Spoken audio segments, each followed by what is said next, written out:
Bismillahirrahmanirrahim. Assalamualaikum warahmatullahi wabarakatuh. Waalaikumsalam warahmatullahi wabarakatuh. Innal hamdalillah nahmaduhu wa nasta'inuhu wa nastaghfiruh wa na'udzu billahi min shururi anfusina wa min sayyiati a'malina. Man yahdihillahu fala mudilla lahu wa man yudlil fala hadiya lahu.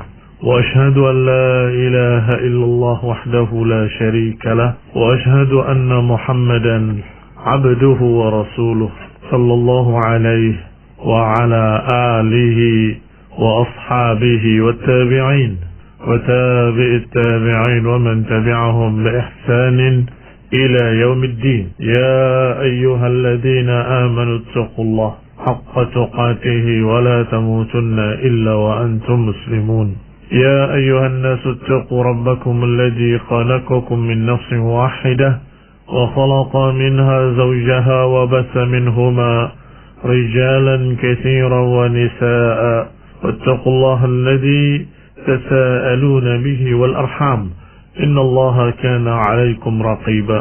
يا أيها الذين آمنوا اتقوا الله وقولوا قولا سديدا يصلح لكم أعمالكم ويغفر لكم ذنوبكم ومن يطع الله ورسوله فقد فاز فوزا عظيما. أما بعد فإن خير الحديث كتاب الله وخير الهدي هدي محمد صلى الله عليه وعلى آله وسلم وشر الأمور محدثاتها فإن كل محدثة بدعة وكل بدعة ضلالة وكل ضلالة في النار.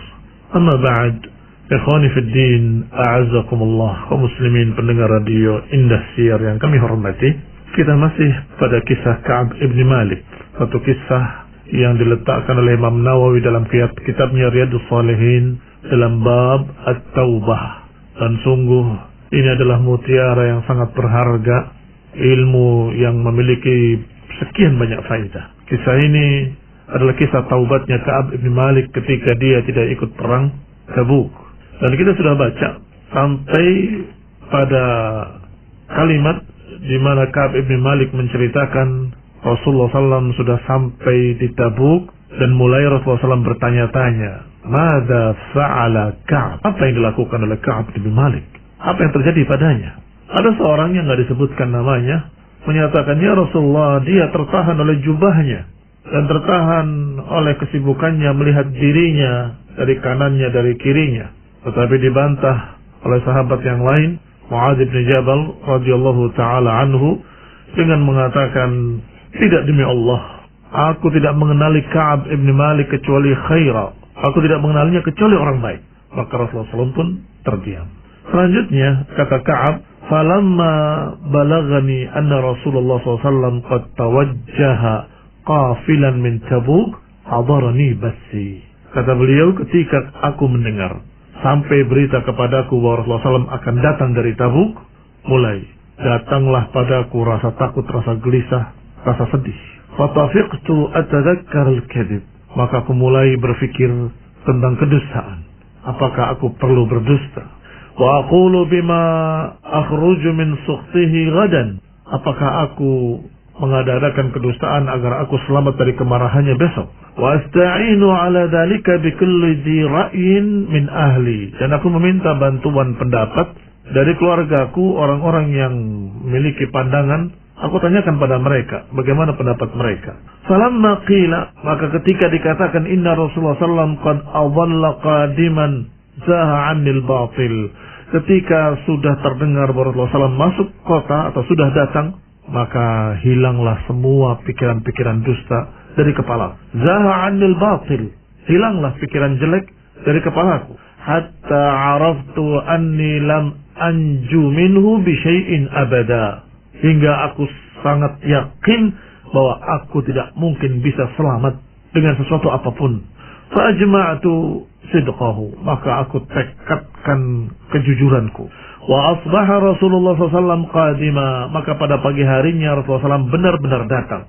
Wa kana idza qadima min safarin bada'a bil masjid, dan beliau SAW setiap datang dari safar, beliau langsung ke masjid. Dan ini sunnah untuk kita kaum muslimin, bahwa ketika datang dari safar, pertama beliau ke masjid dan kemudian salat 2 rakaat. Faraka'a fihi rak'atain. Beliau ruku 2 rakaat. Tsumma jalasa linnas. Kemudian beliau duduk menemui manusia. Falamma fa'ala dzalika ja'ahu al-mukhallafun ya'tadiruna ilaihi wa yahlifuna lahu. Ketika beliau duduk di masjid, mulai berdatangan manusia. Orang-orang yang tertinggal, orang-orang yang tidak ikut, orang-orang yang memiliki udzur, semuanya datang menyampaikan udzurnya masing-masing. Wa yahlifuna lahu. Dan semuanya bersumpah. Demi Allah saya sibuk begini-begini. Demi Allah saya terhalang dengan ini. Demi Allah saya terhalang dengan itu. Dan jumlah mereka kanu bid'an wa thamanina rajula. Jumlah mereka ada 80 sekian orang. Ikhwani fillah a'azakumullah. Hampir sebagian besar mereka adalah para munafiqin. Yang mereka ittakhadhu aymanahum junnatan fasaddu an sabilillah. Mereka menjadikan sumpah-sumpah mereka sebagai tameng perlindungan. Kalau sudah kepepet dia akan menyatakan wallahi demi Allah aku bersumpah dengan nama Allah untuk menyelamatkan dirinya. Enteng bagi mereka, ringan bagi mereka untuk bersumpah. Faqabila minhum alaniyatahum. Sedangkan Nabi SAW menerima zahirnya. Apalagi sudah membawa nama Allah, apalagi sudah bersumpah demi Allah, maka Nabi akan menerimanya. Wa baya'ahum, dan Nabi membayatnya. Wastaghfara lahum, dan Nabi memintakan ampun untuk mereka. Mereka bersumpah demi Allah saya begini, demi Allah saya begitu. Maka Nabi menerimanya dan mendoakan yaghfirullahu lakum. Semoga Allah memaafkan kalian. Semoga Allah mengampuni kalian. Itu zahirnya Rasulullah terima. Wa wakala sarairahum ila Allah Ta'ala. Adapun kerahasiaan mereka, apa yang dibalik itu, Rasulullah SAW serahkan pada Allah Subhanahu wa Ta'ala. Ini juga faedah penting buat kita kaum muslimin, yaitu nahkum ala zahir, kita hukumi secara zahirnya, wallahu yatawalla sarair. Sedangkan Allah yang akan menghukumi kerahasiaan yang kita tidak tahu. Adapun kita sebagai manusia menghukumi secara zahirnya. Zahirnya dia beralasan dan alasannya didukung sumpah, ya kita terima. Allah nanti yang akan menghisab apa yang ada di balik itu. Allah yang akan menghitung mereka. Allah yang akan menghisab apa yang ada dalam hati-hati mereka. Dan Allah Maha tahu, Maha melihat, Maha mendengar. Maka kaum muslimin rahimani wa rahimakumullah, faedah pentingnya buat kita adalah kita jangan menghukumi urusan yang di dalam hati, tetapi kita menghukumi apa yang zahir. Falamma sallamtu tabassama al-mughd. Hingga ketika aku datang kepadanya, hatta ji'tu, kemudian aku datang dan aku memberi salam kepadanya. Assalamualaikum ya Rasulullah. Tabassumal mughdab. Nabi tersenyum dengan senyuman orang yang marah. Wallahu a'lam seperti apa. Mungkin yang dikatakan di istilah kita senyum kecut ya. Atau seperti itulah. Walaupun senyumnya Rasulullah SAW tentunya tidak kecut. Sallallahu alaihi wa ala alihi wasallam. Artinya terlihat bahwa tersenyumnya adalah tersenyum orang yang marah. Tsumma qala ta'al. Kemudian Nabi berkata, ta'ala. Ta'ala artinya kemarilah. Kemarilah. Faji'tu amshi hatta jalastu baina yaday. Maka aku pun berjalan mendekat kepada beliau sampai aku duduk di hadapannya. Faqala li, maka beliau berkata kepadaku, ma khallafak? Apa yang menghalangimu untuk berangkat? Alam takun qad ibta'ta dhahrak? Bukankah engkau sudah membeli kendaraan baru? Bukankah engkau sudah membeli hewan tunggangan? Jihad waktu itu, peperangan jihad waktu itu, masing-masing dengan perlengkapannya sendiri. Artinya nggak ada fasilitas pembagian kendaraan. Sehingga orang yang tidak punya kendaraan tidak bisa berangkat. Sehingga disebutkan di dalam Al-Quran bagaimana kisah orang-orang yang datang kepada Nabi untuk berangkat jihad, tapi Nabi tidak memiliki kendaraan untuk mereka. Maka dikatakan wallau, mereka berpaling, wa a'yunuhum tafidhu minad dama', berpaling dalam keadaan air mata mereka meleleh karena tidak didapatkan baginya tunggangan. Ikhwan ibn a'azakullah, adapun beliau ini menceritakan aku memiliki 2 kendaraan malah. Barakallahu fikum. Maka tidak jadi alasan tidak punya kendaraan karena dia punya kendaraan. Itu yang disebut oleh Nabi dengan kalimat, bukankah engkau telah membeli kendaraan yang baru? Ini tunggangan yang baru. Qultu ya Rasulullah, inni wallahi law jalastu 'inda ghairika min ahli dunya la ra'aitu anni sa'akhruju min sukhti bi'udhrin, min sakhati bi'udhrin.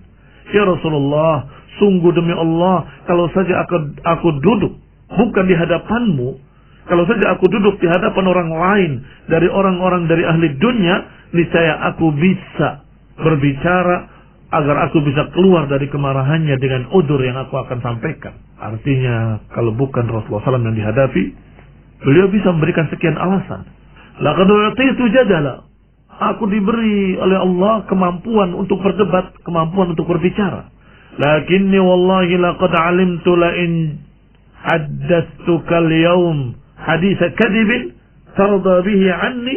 Tetapi demi Allah, aku sudah tahu, aku sudah yakin, kalau kusampaikan kepadamu hari ini ucapan dusta agar aku selamat, agar engkau ridho kepadaku, niscaya sebentar lagi Allah Subhanahu wa taala akan memberitahu engkau, menjadikan engkau tidak suka kepadaku.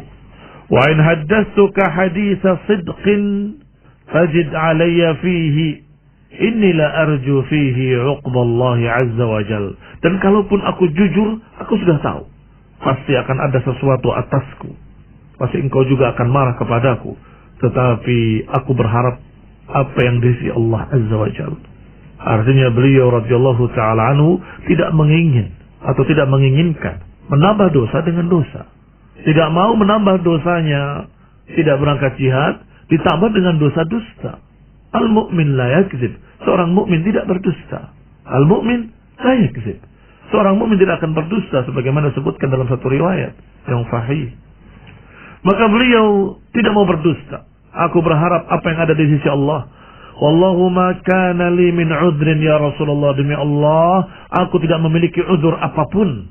Demi Allah ma kuntu qat aqwa wala aisar minni hina takhallaftu anka. Sungguh demi Allah, aku tidak pernah semudah ini, aku tidak pernah sekuat ini ketika aku tidak berangkat jihad. Artinya ketika beliau tidak berangkat jihad, beliau dalam keadaan sangat kuatnya, sangat cukupnya, sangat mampunya untuk berangkat. Dia katakan dengan jujur bahwa dia tidak punya alasan. Mau alasan sakit, dia tidak sakit. Mau alasan lemah, dia tidak lemah. Mau alasan nggak punya kendaraan, dia sangat cukup saat itu. Qala Rasulullah sallallahu alaihi wa ala alihi wasallam. Setelah mendengar ucapan Ka'ab bin Malik yang jujur, maka Nabi pun berkata sallallahu alaihi wa ala alihi wasallam, "Amma hadza faqad shadaq. Faqum hatta yaqdiyallahu fik." Adapun orang ini telah jujur. Adapun orang ini telah jujur. Bangunlah, pergilah hingga Allah menurunkan keputusannya. Wasara rijalun min bani Salimah faqalu li wallahi ma alimnaka adnabta zanban qabla hadha. Kata mereka, tiba-tiba berkata orang-orang dari suku Bani Salimah, sungguh demi Allah, kami tidak pernah mengenali engkau berbuat dosa sekalipun. Bahkan aku gak pernah mendapati engkau berbuat sesuatu kejelekan qabla hadha, sebelum ini. Laqad ajazta fi an la takuna i'tadarta ila Rasulullah sallam. Apakah engkau tidak bisa beralasan dengan alasan apapun? Bima i'tadara ilaihi al-mukhallifun, sebagaimana orang-orang lain memberikan satu alasan. Kenapa engkau tidak memberikan alasan? Engkau gak pernah berbuat jelek sebelum ini. Engkau belum pernah melanggar. Faqad kana kafika dzanbaka istighfaru Rasulillah. Engkau tinggal beralasan, adapun urusan dosamu, kamu istighfar pada Allah, kan diampuni. Bahkan ketika Rasulullah SAW mendengar ucapan uzurmu, Rasulullah SAW akan berkata, yaghfirullahu laka, dan itu cukup bagimu. Qala wallahi ma zalu yu'annibunani hatta aradtu an arji'a ila Rasulillah SAW. Kata Ka'ab, sungguh demi Allah, mereka semua menyalahkan aku dan membujukku sampai hampir-hampir aku kembali kepada Rasulullah SAW untuk menyampaikan kedustaan uzur pada diriku. Tsumma qultu lahum, tapi kemudian aku katakan pada mereka, hal laqiya hadza ma'i min ahad? Apakah ada orang yang seperti aku? Maksudnya yang tidak ikut berangkat jihad, tidak punya uzur dan jujur, tidak memberikan alasan-alasan yang dibuat-buat. Kata mereka, ada. Na'am. Laqiyahu ma'aka rajulan. Ada dua orang yang seperti kamu. Qala mithla ma qult. Dua orang ini berkata seperti apa yang kamu ucapkan. Wa qila lahum mithla ma qila lak. Wa qila lahuma mithla ma qila lak. Dan Rasulullah SAW juga berkata kepada keduanya seperti berkata kepadamu. Qum bangun, pergilah sampai ada keputusan dari Allah Ta'ala. Qala qultu man huma, aku katakan pada mereka, kata Ka'ab bin Malik, siapa keduanya? Qalu, mereka menjawab, Murarah ibn Rabi' al-Umari wa Hilal ibn Umayyah al-Waqifi. Dua orang tadi yang seperti kamu adalah Murarah ibn Rabi' al-Umari dan Hilal ibn Umayyah al-Waqifi. Murarah dan Hilal radhiyallahu ta'ala anhuma. Qala fadzakaru li rajulaini qad syahida Badra. Mereka menyebutkan kepadaku dua orang yang kedua-duanya ikut dalam perang Badar. Fihima uswah, dan juga pada keduanya ada teladan yang baik. Aku kenal mereka. Qala hina dzakaruhuma li, dan mereka berkata setelah menyebutkan keduanya, qala wa naha Rasulullah sallallahu an kalamina ayyuhas salasah, dan Rasulullah SAW melarang kami untuk berbicara kepada kalian, wahai tiga orang ini. Min baini man takhallafa anhu, dari semua yang tidak ikut berperang, yang jumlahnya 80 sekian, Rasulullah SAW melarang kami berbicara pada tiga orang ini saja. Ini sebagai hukuman bagi tiga orang sahabat ini. Yang kalau kita lihat, justru tiga orang inilah yang jujur. Tiga orang inilah yang sesungguhnya sahabat yang mulia. Adapun mereka-mereka yang tadi dengan gampang-gampangnya bersumpah dari kalangan para munafikin, wallahi syaghalatna amwaluna wa ahluna fastaghfir lana, kami disibukkan oleh keluarga kami, anak-anak kami, ini dunia kami, segala macam, mintakanlah ampun untuk kami. Maka semuanya Rasulullah terima, dan Rasulullah katakan yaghfirullahu lakum. Tetapi justru tiga orang inilah yang Rasulullah SAW justru tahu, amma hadza qad sadaq, faqad sadaq. Adapun mereka telah jujur, kata Nabi. Adapun orang-orang ini orang-orang yang jujur. Maka Rasulullah SAW hukum mereka. Ikhwani bin a'azakumullah, lihat, yang tadi para munafikin zahirnya diterima, urusan batinnya Rasulullah serahkan kepada Allah Subhanahu wa taala. Yang tiga orang ini zahirnya dihukum, tetapi Rasulullah SAW cinta kepada mereka karena kenal hatinya dan kenal kejujurannya, kenal hatinya dari Allah tentunya. Dan dari peranginya sebelum melakukan hal ini, mereka adalah orang-orang yang baik, orang yang saleh. Ikhwani fid din, a'azakumullah, kaum muslimin rahimani wa rahimakumullah. Ini berarti faedah pentingnya adalah kalau seseorang dihukum bukan berarti dibenci, tetapi itu pelajaran untuk mereka agar mereka mendapatkan pelajaran yang berharga dan tidak terulangi setelah itu, dan mereka selamat sebagaimana orang-orang yang lain selamat dari kaum mukminin salihin. Itu dikehendaki. Sehingga Rasulullah SAW, apa yang Allah perintahkan Rasulullah sampaikan. Apa yang memang selayaknya harus dihukum karena nggak ada alasan, tetapi tidak ikut perang, maka ini perkara besar. Maka Nabi hukum dengan kalimat jangan ajak bicara mereka. Ikhwani fillah a'azakumullah. Kalimat nah Rasulullah SAW an kalamina, Rasulullah SAW melarang manusia untuk berbicara dengan kami. Ini juga ada pelajaran lainnya tentang hukum dalam bentuk memboikot tiga orang ini untuk tidak diajak bicara. Fajtanabna an-nas, maka manusia pun meninggalkan kami, menjauhi kami. Au qala taghayyaru lana, atau dalam riwayat disebutkan taghayyaru lana, mereka berubah sikap kepadaku, kata Ka'ab bin Malik. Hatta tanakkartu li fi nafsil ard, hingga aku merasa bumi ini seperti bumi lain, tanah ini seperti tanah lain. Aku melihat suasana yang ada di situ bukan suasana yang dulu lagi. Ini yang disebutkan dalam Al-Quran. Hatta idza dhaqatil ardu bima rahubat, hingga ketika bumi terasa sempit bagi mereka. Fama hiya bil ardi allati a'rif, sungguh kata Ka'ab bin Malik, tanah ini, bumi ini seperti bukan bumi yang aku kenal. Orang-orang semua menjauh, enggak ada yang berbicara kepadaku. Falabisna ala dzalika 50 lailah, dan itu terjadi sepanjang atau selama 50 hari. Fa amma sahibaya fastakana wa qa'ada fi buyutihima yabkiyan, adapun dua orang yang bersamaku, maka keduanya menetap di rumahnya dalam keadaan terus menangis.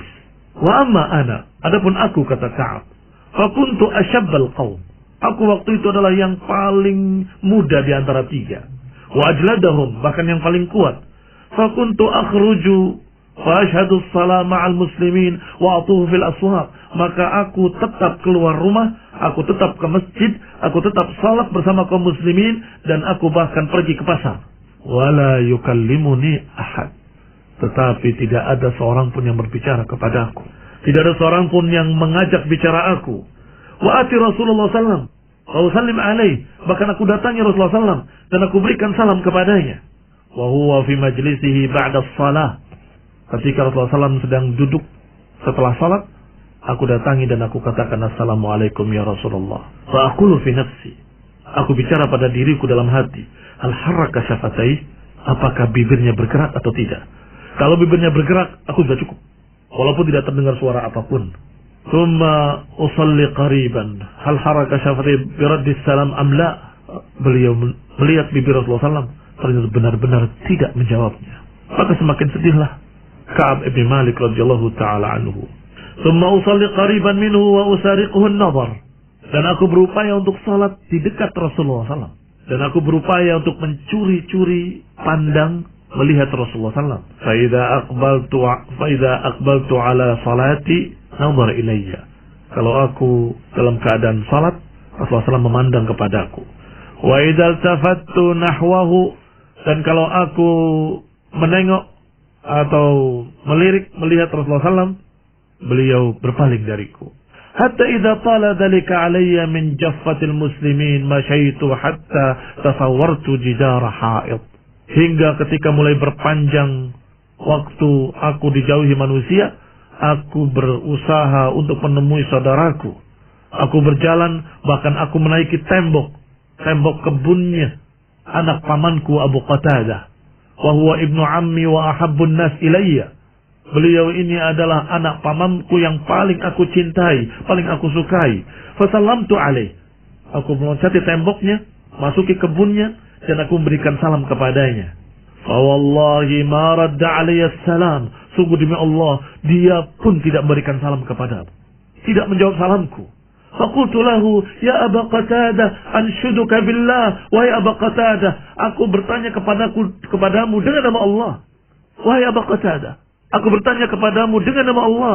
Ta'lamuni uhibbullah wa rasulah. Apakah kau tahu bahwa aku mencintai Allah dan Rasulnya? Bukan kau tahu bahwa aku mencintai Allah dan Rasulnya? Fasakata. Diam, tidak menjawab. Fa'udtu fanashadtuhu. Aku ulangi lagi. Aku bertanya kepadanya dengan nama Allah. Aku tanya kepadamu dengan nama Allah. Bukankah kau tahu aku cinta kepada Allah dan Rasulnya? Fasakata. Masih diam. Faqa'adtu fanashadtuhu. Fa'udtu fanashadtuhu. Aku ulangi lagi yang ketiga kalinya dengan pertanyaan yang sama. Ya Aba Qatadah, anshuduka billah. Hal ta'lamuni uhibbullah wa rasulah. Lalu yang ketiga kalinya dia menjawab, itu pun dengan jawaban Allahu wa rasuluhu a'lam. Allah dan Rasulnya lebih tahu. Fafadat aynaya. Kata Ka'ab, maka mengalirlah air mataku di pipiku. Wa tawallaitu hatta tasawwartu jidar. Maka aku pergi meninggalkannya dan kembali menaiki tembok kebunnya. Fabaina ana amshi fi suqil Madinah. Ketika aku berjalan di pasar Madinah, tiba-tiba datang seorang nabtiyun. Nabti adalah seorang penduduk Syam yang biasa datang membawa makanan untuk berdagang. Yabi'uhu bil Madinah, untuk dijual di Madinah. Orang itu berkata kepada orang-orang di pasar, man yadullu ala Ka'ab ibn Malik. Siapa yang bisa beritahu aku mana Ka'ab ibn Malik? Fataqfiqan nas yushiruna lahu ilayya. Maka mulailah manusia semua menunjuk kepadaku. Maka si Nabti tadi datang kepadaku. Fadafa'a ilayya kitaban. Kemudian memberikan satu surat dari Malik Ghassan. Surat dari Raja Ghassan. Fakuntu katiban. Dan aku orang yang bisa membaca, bisa menulis. Faqara'tuhu. Maka aku baca suratnya. Fa'idha fihi amma ba'd. Ternyata di dalamnya adalah kalimat amma ba'du. Fa'innahu qad balagana anna sahibaka qad jafak. Amma ba'd. Sesungguhnya kami mendengar bahwa sahabatmu telah menyikapi kamu dengan sikap yang jelek. Walam yaj'alaka Allah bidari hawan. Allah tidak menjadikan engkau di tempat yang terhina atau tempat yang menyebabkan engkau terhina. Walam madja'ah. Allah juga tidak menghendaki engkau di tempat yang sempit. Salahak bina. Datanglah kepada kami. Bergabunglah bersama kami. Kami akan hormati engkau.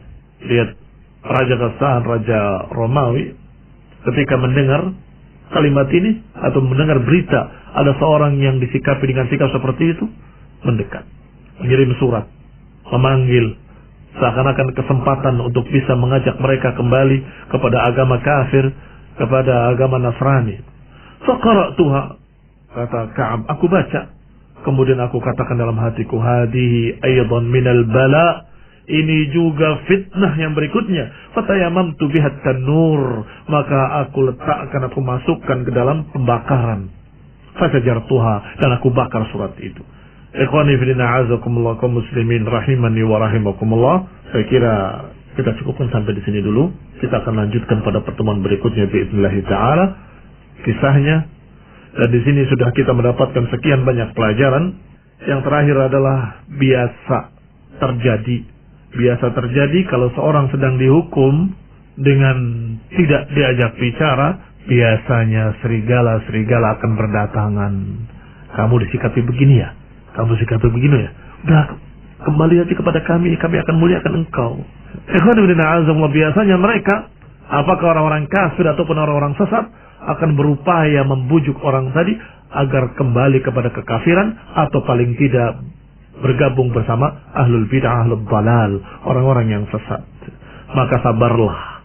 Kalau engkau menginginkan kebaikan, maka jangan tinggalkan ahlus sunnah, jangan tinggalkan orang-orang saleh, walaupun mungkin terasa berat, mungkin engkau ditegur, engkau dimarahi, atau engkau dihukumi. Kalau itu karena Allah, untuk Allah, dan karena itu untuk perbaikan engkau, perbaikan kita sendiri, alhamdulillah, kita lebih berbahagia di tempat yang kita memiliki pengingat-pengingat, memiliki sahabat yang menegur, daripada kita berada di tempat yang tidak ada seorang pun yang menegur kesalahan kita. Kita menyimpang, gak ada seorang pun yang menegur kita. Itu justru tempat yang berbahaya. Termasuk ukhuwah, persaudaraan adalah saling mengingatkan. Termasuk persaudaraan dan inti bahkan dari eratnya hubungan persaudaraan ukhuwah Islamiyah adalah adanya amar ma'ruf nahi munkar, saling mengingatkan, saling menegur, saling menasihati. Wallahu ta'ala a'lam bis-shawab, wa sallallahu ala Muhammadin wa ala alihi wa ashabihi wa sallama tasliman katsira. Bismillah, kita sekarang menuju ruang tanya jawab. Jazakallahu khair sebelumnya kepada Al-Ustaz Muhammad bin Umar Said hafizahullah yang telah menyampaikan kajian Islam yang masyaallah sangat bagus sekali untuk kita pelajari dari kisah Ka'ab bin Malik ini. Kaum muslimin, baiklah, kita akan merujuk pada pertanyaan yang pertama. Bismillah, Ustaz, misalkan kita safar, di sini difoto, di sana difoto ya, atau kita posting ketika masih safar, hanya banyak piknik, soal difoto dan posting di grup tersebut di WA. Padahal sudah tahu di grup itu banyak anggota yang ingin piknik, tidak bisa karena keadaan ekonomi keluarga. Minta nasihat Ustaz terkait hal ini. Barakallahu fikum. Ini mungkin mirip dengan foto-foto makanan ya, ketika kita sedang berpesta atau kita sedang di restoran yang Masya Allah makan sate dan sebagainya, foto upload. Ini kebiasaan-kebiasaan baru yang dulu nggak pernah saya dengar yang seperti ini. Dulu betul-betul rasanya canggung atau rasanya nggak pantas kalau kita menceritakan saya habis makan sate. Iya kan? Mudah-mudahan masih ingat orang-orang yang mengalami masa-masa sebelum adanya HP atau sebelum banyaknya HP. Aib kalau ada orang tuh menceritakan kenikmatannya kepada orang lain, untuk orang lain kepingin. Saya habis begini, saya habis ke restoran ini, ini barakallahu fikum perkara yang seharusnya seperti itu. Tetapi sekarang sudah bergeser. Berubah suasananya menjadi biasa. Status saya sedang di sini, status saya sedang di puncak, status saya sedang di barakallahu fikum. Kalau bukan riya, itu kemungkinan pertama adalah riya. Dan riya adalah sikap yang jelek, yang tidak pantas bagi seorang muslim, apalagi ahlu sunnah. Kalau bukan riya, masih ada kemungkinan lain yang juga jelek, yaitu membuat orang tertarik dan kepengen tapi kau nggak ngasih. Padahal kalau bertetangga saja, kemudian kata Nabi sallallahu alaihi wasallam, engkau memasak dan tercium baunya ke tetangga, berikan sedikit untuk mereka. Apa maknanya ini? Maknanya kalau mereka mencium baunya kan mereka mungkin kepingin, maka diajarkan, disunahkan untuk memberi. Tetapi engkau mengirimkan gambarnya tapi nggak memberi. Maka ini suatu yang tidak pantas dan suatu yang jelek. Barakallahu fikum, wallahu ta'ala a'lam. Saya tidak bicara tentang hukumnya sampai sebatas apa, apakah haram atau makruh, tetapi paling tidak itu adalah perkara yang tidak pantas bagi seorang ahlu sunnah untuk berbangga-bangga dengan apa yang dia makan, berbangga-bangga dengan apa yang dia datangi dari tempat-tempat yang indah, dalam keadaan kaum muslimin, saudara-saudara kita yang kamu beritahu mungkin tidak mampu untuk bisa makan sehari 3 kali. Kan kasihan mereka. Barakallahu fikum. Kemudian Ustaz, bagaimanakah sikap saya dalam menghadapi kerabat yang mungkin kecuali kalau engkau mau mengajak. Ini tempat yang indah. Besok saya ajak kalian semua satu grup 200 orang. Itu bolehlah, bagus tuh. Kamu biayai semua mereka itu. Ini tempat ada yang tempat indah. Mari kita ke sana semuanya. Semua biaya saya yang tanggung. Itu baru istimewa. Kalau nggak diajak buat buat ngapain? Kalau bukan ria, ngiming-ngiming tok, itu kasihan. Kemudian Ustaz, bagaimanakah sikap saya dalam menghadapi kerabat yang seakan menjauhi saya, bahkan terkesan mengucilkan ketika saya menyampaikan al-haq berdasarkan Al-Quran Sunnah. Barakallahu fikum wa jazakumullahu khairan. Kalau seorang menjauhi kita, maka yang kita lihat dari diri kita sendiri terutama adalah apa yang kita lakukan. Kalau yang kita lakukan penyebab mereka menjauh adalah sesuatu yang jelek, maka bertobatlah pada Allah Ta'ala dan berubahlah untuk menjadi lebih baik. Kalau ternyata sebab mereka menjauh adalah karena engkau menegakkan sunnah, menyampaikan sunnah, maka sabarlah, karena itu berarti ujian buat kamu. Memang berjalan di atas sunnah itu sangat berat. Bahkan suatu saat nanti seorang yang memegang sunnah seperti memegang bara api. Tetap dipegang, tanganmu terbakar panas. Tetapi kamu lepas, kamu sesat, menyimpang dari sunnah. Suatu saat nanti seperti itu beratnya. Kal-qabid alal jamr, kata Nabi. Mereka yang berpegang dengan apa yang antum alaih, kata Nabi, yang berpegang dengan apa yang kalian pegang wahai para sahabat, nanti ada ayyamus sabr, ada hari-hari sabar. Yang pada hari-hari itu mereka yang berpegang dengan apa yang kalian pegang, al-qabid alal jamr, seperti memegang bara api. Betapa beratnya memegang bara api.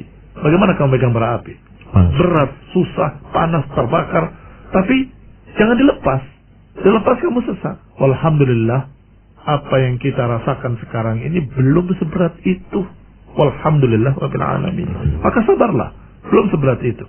Kalau cuma mereka berubah sikap dan sebagainya, berarti mereka bukan orang yang suka nasihat.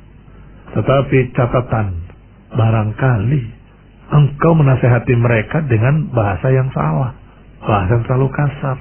Maka itu pelajaran buatmu, lain kali berbicara dengan yang lebih halus, lebih baik.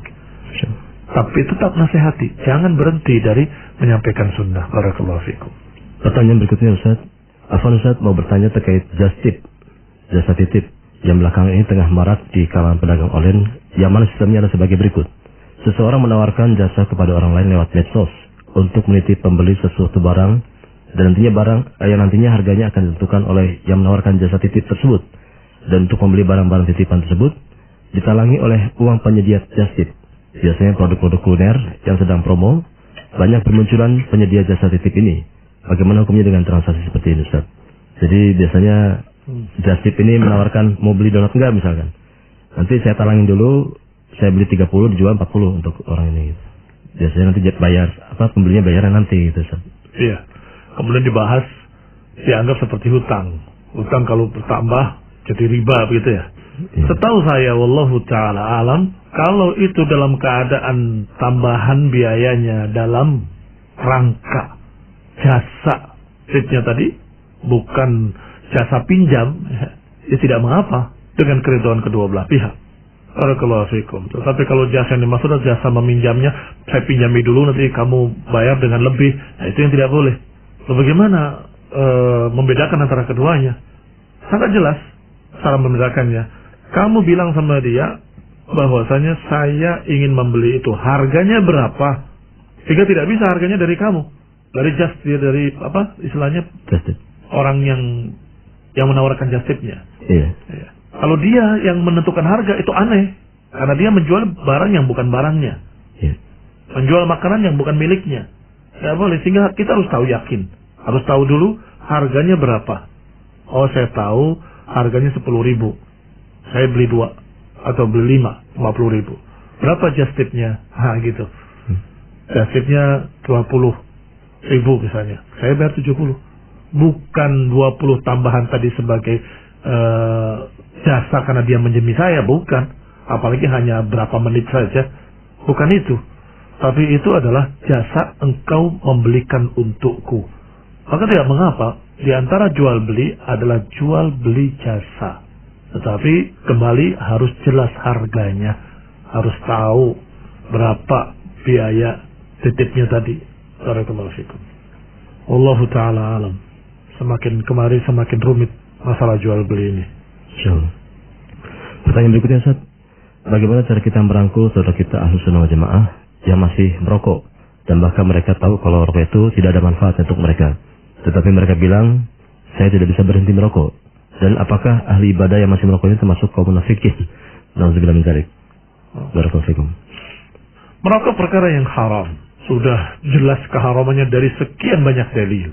Yang pertama, bahwa Rasulullah SAW disebutkan oleh Allah dalam Al-Quran, ahalalakumul tayyibat wa harrama alaikumul khaba'is. Rasulullah SAW mengajarkan kalian yang baik-baik dan mengharamkan yang jelek-jelek. Sekarang kita tanya, rokok itu baik apa jelek? Semuanya sepakat, bahkan muslimnya dan kafirnya semua sepakat bahwa rokok rusak kesehatan, rusak jantung, akan begini berbahaya bagi janin dan segalanya. Sekian banyak disebutkan dalam cangkang rokok, dan itu di seluruh dunia dengan bahasa Arab, bahasa Inggris, bahasa Indonesia, bahasa apapun, bahasa Cina. Artinya sepakat bahwa itu jelek. Maka apakah ada dalil yang membolehkan sesuatu yang jelek? Padahal disebutkan dalam Al-Quran, Rasulullah SAW harrama alaikumul khaba'ith, mengharamkan untuk kalian yang jelek-jelek. Itu satu. Kedua, tabdzir. Innal mubadzirina kanu ikhwana syayatin. Sesungguhnya mubadzir itu menyia-nyiakan harta, itu orang yang menyia-nyiakan harta adalah saudaranya setan. Ikhwana syayatin. Ini teguran keras sekali dari Allah Subhanahu wa taala. Sedangkan ketika engkau membuang uangmu untuk rokok, lihat orang yang paling kaya di dunia atau di Indonesia ini siapa? Mereka yang memiliki pabrik-pabrik rokok. Artinya uangmu diberikan pada mereka dalam keadaan nggak ada keuntungan apapun, bahkan merusak. Baik, masih ada lagi sekian dalil dari para ulama tentang kenapa rokok itu haram. Baik, sekarang apakah seorang bisa berhenti merokok atau tidak bisa berhenti merokok? Kalau ada yang berkata saya tidak bisa berhenti merokok, berarti dia dusta, sangat berdusta. Karena banyak orang yang merokok, bahkan ada yang 30 tahun merokok, bisa berhenti. Bahkan sebagian mereka berhentinya bukan karena takut pada agama, takut pada Allah, atau bukan karena sunnah, bukan karena itu semua. Justru karena dokter mengatakan kamu kalau masih merokok berbahaya bagi kamu, kamu akan begini, kamu akan baru takut dia. Diancam dengan api neraka nggak takut. Saya nggak bisa. Ketika dokter yang mengatakan kamu kalau begini maka hatimu akan rusak, akan begini, akan begitu, baru berhenti. Ajib.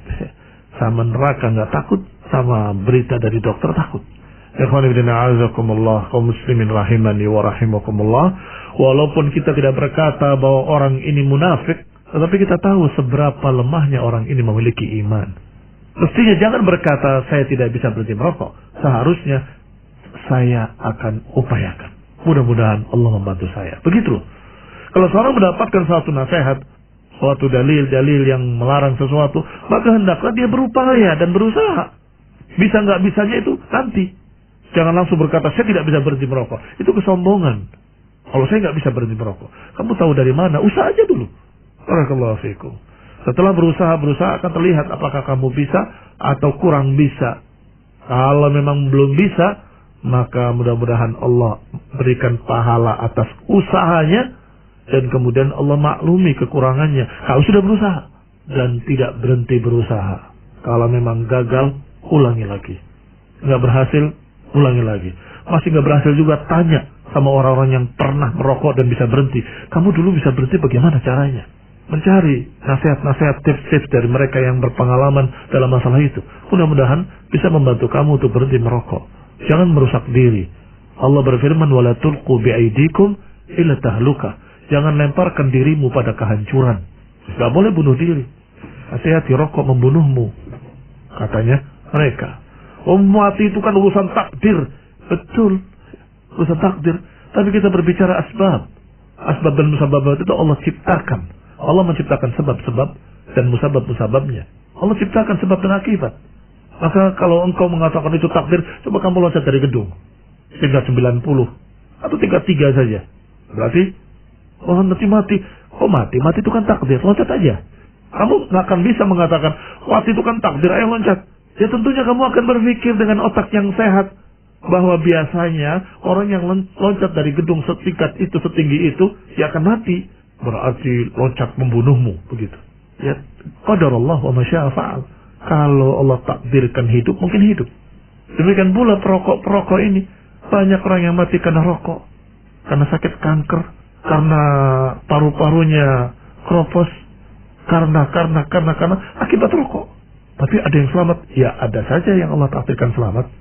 Merokok sepanjang hidupnya tapi dia masih sehat walafiat sampai umur 70 tahunnya ada. Atau tidak sehat walafiat sungguhnya, umurnya panjang tapi sakit-sakitan terus. Ya. Sengsara tiap hari. Assalamualaikum warahmatullahi wabarakatuh. Allah yahdina wa iyyahu wa muslimina jami'an.